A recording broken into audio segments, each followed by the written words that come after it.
Bonjour et bienvenue sur StudyShare. Aujourd'hui, il va être question du document C4 dans Proeco. Allez, c'est parti!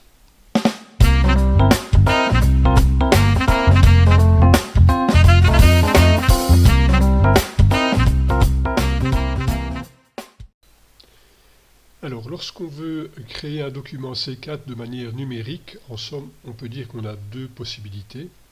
Soit avec un formulaire Word par exemple, donc un document Word dans lequel on vient positionner des champs de formulaire, ou bien on a la possibilité de créer ce document C4 à partir de l'éditeur de Proeco, ce qui est quand même une entreprise assez complexe, il faut bien le dire.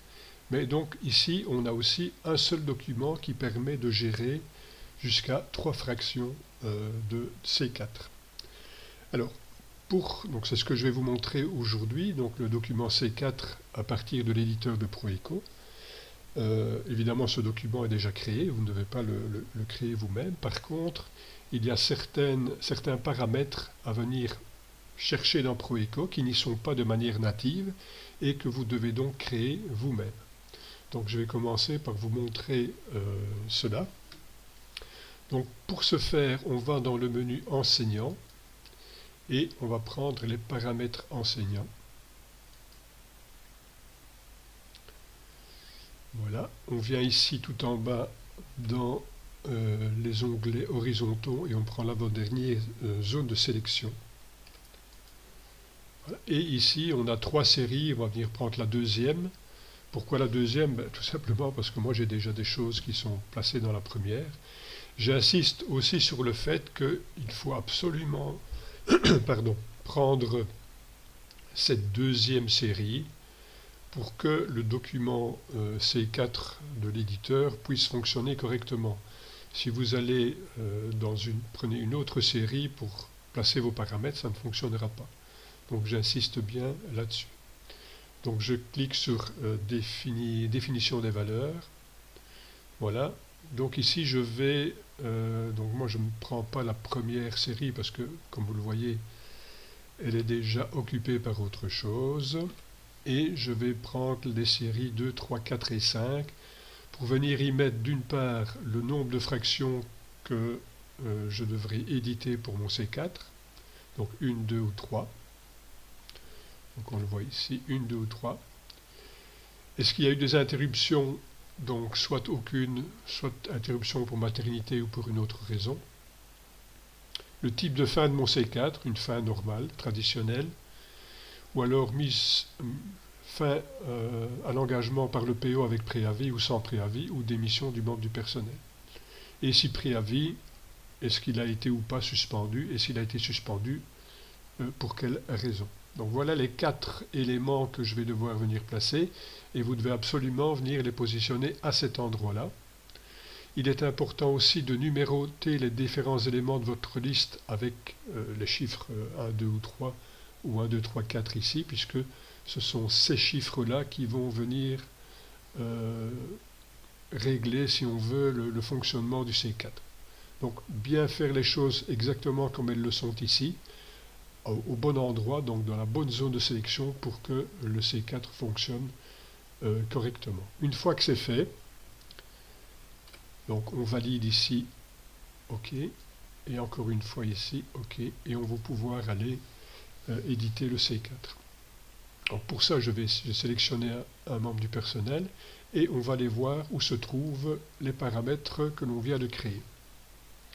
Donc pour cela, je vais dans Réserve, donc ici tout en bas, l'avant-dernier onglet horizontal, Réserve, et j'ai mes éléments qui se trouvent ici, voilà, zone de sélection deuxième partie, et ici le nombre de fractions et les différents autres éléments.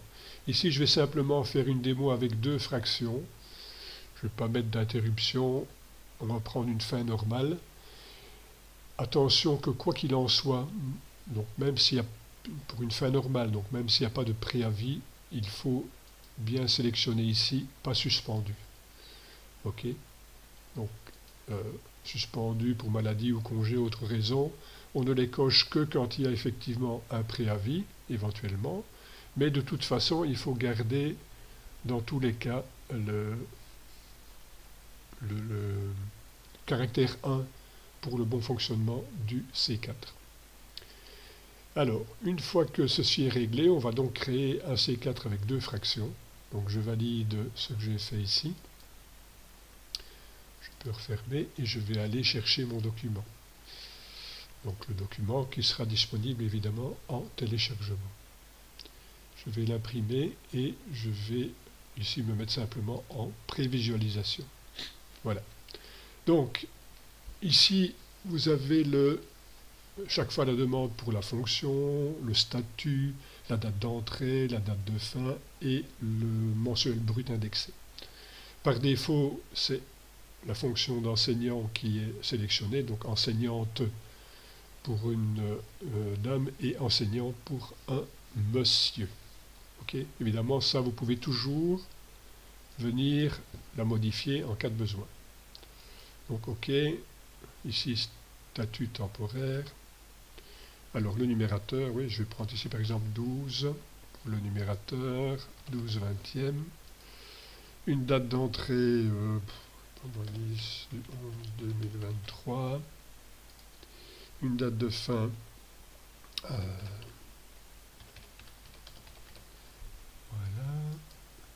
Le salaire brut indexé, je mets n'importe quoi. OK. Et ici directement, j'ai ma deuxième fonction, donc on est reparti pour un tour, exactement avec la même question. Voilà. On va prendre ici 22e. On va prendre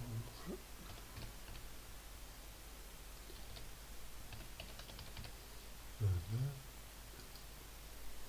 Et je vais prendre aussi. Voilà.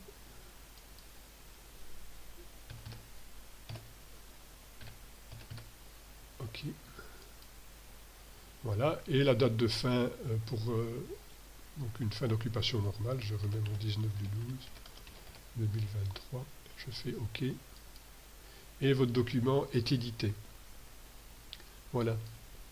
Donc en somme, en fonction des paramètres que vous allez régler dans la fiche du prof, eh bien vous aurez une série de questions auxquelles vous devez répondre, soit des dates, soit des montants bruts indexés ici, la fonction, etc.